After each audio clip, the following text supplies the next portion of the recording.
అదే RTV app వార్తల్ని క్షణాల్లో చదివే అవకాశం ఉంటుంది. ఒక న్యూస్ పేపర్, ఒక టెలివిజన్ ఛానల్ మీ చేతుల్లో ఎప్పుడూ ఉంటాయి.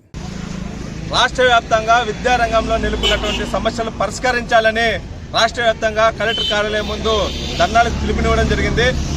ముఖ్యంగా ఈ రాష్ట్ర ప్రభుత్వం గతంలో ఉన్నటువంటి యువగలం పాదయాత్రలో ఇప్పుడున్నటువంటి విద్యాశాఖ మంత్రి గారు నేను అధికారంలోకి వచ్చిన వెంటనే రెడ్ బుక్ లో 117వ జీవోని రద్దు చేసి రాష్ట్ర వ్యాప్తంగా ఏదైతే రద్దయినటువంటి 4500 పాఠశాలను వెంటనే పునర్ప్రారంభం చేస్తానని చెప్పినటువంటి లోకేష్ గారు అధికారం చేపట్టి ఒక మంత్ అయినా కానీ ఈ రోజు కూడా ఆ జీవో పైన ఏ మాత్రం కూడా మాట్లాడలేనటువంటి దౌర్భాగ్య స్థితిలో ఈ రోజు రాష్ట్రంలో ఉంది.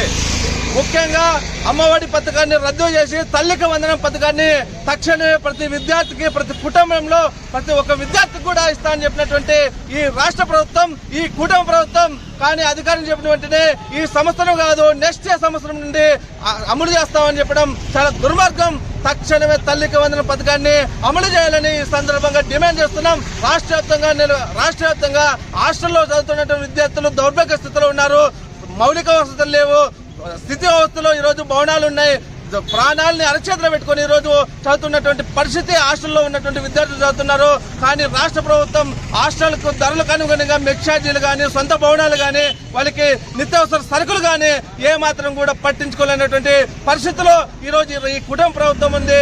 తక్షణమే ఈ సంబంధించినటువంటి సమస్యల పరిష్కారం కోసం ఈ ప్రభుత్వం స్పందించాలి. లేదనుకో పెద్ద ఎత్తున ఆందోళన కార్యక్రమాలకు శ్రీకారం చుట్టి పీడీఎస్ ఆధ్వర్యంలో సీఎం కార్యాలయాన్ని ముట్టడించడానికి కూడా మేము సిద్ధమవుతామని ఈ సందర్భంగా హెచ్చరిస్తా ఉన్నాం.